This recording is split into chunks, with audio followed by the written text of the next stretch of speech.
জামানার শ্রেষ্ঠ বুজুর্গ শামসুল হক ফরিদপুরি রাহমাতুল্লাহি আলাইহি আল্লাহর ওলি তিনি তার এলাকায় যাবেন তখন তো আর পদ্মা সেতুতে এমন ব্রিজ ছিল না, এটার কল্পনাও করা যায় না।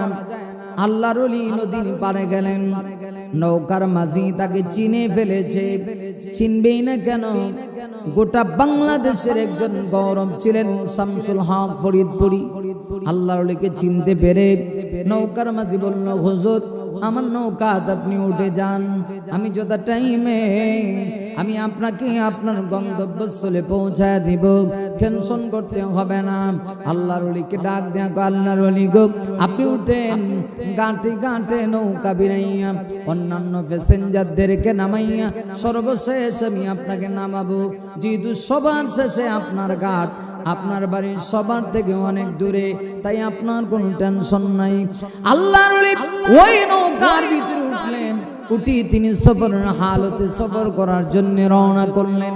দীর্ঘ পথ যাইতে যাইতে আল্লাহর ওলি একটা পর্যায়ে এমন একটি এলাকায় গেলেন, সকল নৌকার প্যাসেঞ্জারকে নৌকার মাঝি নামায় দিয়েছে, এবার শুধুমাত্র একা তিনি আছেন। আরো অনেক দূরের পথ তিনি তার বাড়িতে গিয়ে পৌঁছাবেন।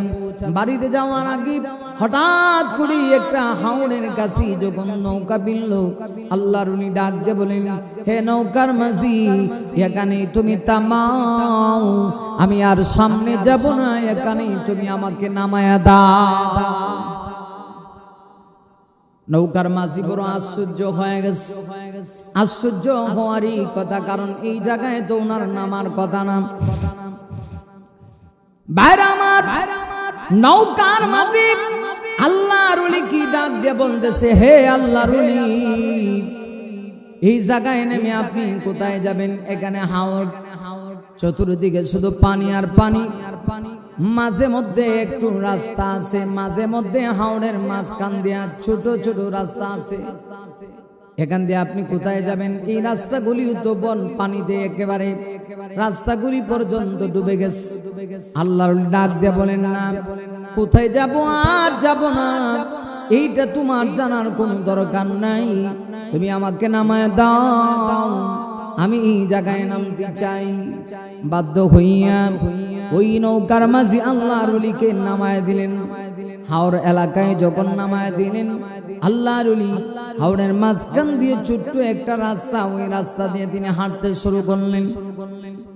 নৌকার মাঝি অন্তরের ভিতরে কৌতূহল জেগেছে, যেহেতু সে আগে থেকে জানে তিনি আল্লাহর ওলি। আল্লাহ ওয়ালারা তাদের মাধ্যমে এমন কিছু কারামত, এমন কিছু অলৌকিক ঘটনা ঘটে যায় যেগুলা কল্পনা করা যায় না। আল্লাহর ওলিকারে কোনো মানুষ নাই, নৌকা নাই, মাঝি নাই, হাওড়ের মাঝখানে আল্লাহর ওলি সফর করতে শুরু করলেন। নৌকার মাঝি বড় আশ্চর্য, নৌকার মাঝি পিছনি পিছনি যায়। আল্লাহর ওলিকার বলে নাই, সে যে পিছনি পিছনি যায়। নৌকার মাঝি কিছুক্ষণ পরে তাকায় দেখে আল্লাহর ওলি একটু সামনে আগাইলেন। আগানোর পরে হঠাৎ করে তাকায় দেখে চতুর্দিক থেকে আল্লাহর ওলিকে এমন ভাবে ফিরেছি, মনে হয় যেন তার সঙ্গে এখন অসংখ্য লোক তার সঙ্গে রওনা হয়েছে। নৌকার মাঝি বড় আশ্চর্য, এরা কোথা থেকে আসলো? দেখতে আবার দবদবে সাদা পোশাক পরিহিত মানুষ লাগে, কিন্তু যদিও এমন লাগতেছে মনে হয় যেন একটু ভিন্ন ভিন্ন ভাব। আসলে তারা কোন মানুষ না, তারা হলো জিন জাতি।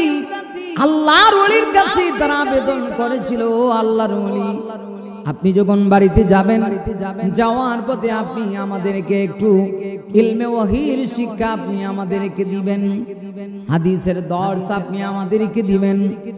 আল্লাহর ওলি ভাবলেন নৌকার মাঝি তো চলে গেছে, তিনি তার দিকে আর তাকাইলেন না। আল্লাহর ওলি ওই সাদা পোশাক পরিহিত মানুষদেরকে নিয়ে এক জায়গায় বসলেন, হাদিসের দর্শ দিলেন। দর্শ দিয়ে তিনি যখন আবার রওনা করলেন, ঠিক সেই সময় নৌকার মাঝি পিছন দিক থেকে ডাক দেয়া বলতেছে, ও আল্লাহর ওলি আমি তো আপনার পিছনে পিছনে আছি। আল্লাহর ওলি বড় আশ্চর্য হয়ে গেলেন। আশ্চর্য হয়ে জিজ্ঞাসা করেন, তুমি পিছনে লুকায় ছিলে, আমাকে বললা না কেন? তাহলে কি তুমি সবকিছু দেখেছো? হ্যাঁ, সবকিছু দেখেছি। সবকিছু যদি দেখে থাকো, সাবধান সাবধান, এইগুলি গিয়া তুমি মানুষের সামনে বলবা না। মানুষের সামনে যদি বলো তাহলে তো আমার সব কিছু প্রকাশ হয়ে যাবে। কারণ আল্লাহ ওয়ালারা সব কিছু প্রকাশ করতে রাজি না, তারা তাদের অলৌকিক ঘটনা প্রকাশ করতে রাজি না।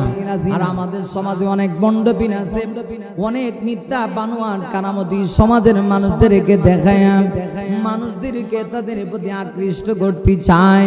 আর সত্যিকার আল্লাহ ওয়ালা যারা, তারা দেখবেন তারা কোনো ঘটনা ঘটে গেলে পরেও এটা আর মানুষের সামনে প্রকাশ করতে রাজি না। ভাইরা আমার, এই জন্য আল্লাহ রাব্বুল আলামিন বলেছেন, সত্যিকারের আল্লাহ ওয়ালা যারা, এদের কোনো ভয় নাই, এদের কোনো চিন্তা নাই, এদের কোনো টেনশন নাই আল্লাহ রাব্বুল আলামিন। তাই তো পবিত্র কোরআনুল কারীমের ভিতরে আমার আল্লাহ রাব্বুল আলামিন বলেন, আলা ইন্না আউলিয়া আল্লাহি লা খাউফুন আলাইহিম ওয়ালা হুম ইয়াহজানুন।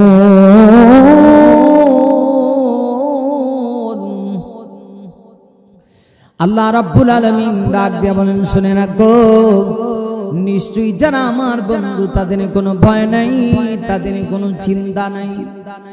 ওলিরা আল্লাহর বন্ধু, যারা আল্লাহর বন্ধু হয়ে যায় তাদের কোনো ভয় থাকতে পারে না। শুধু মানুষ তাদের অনুসরণ করে তা না, জিনেরা পর্যন্ত তাদের কথা শুনে।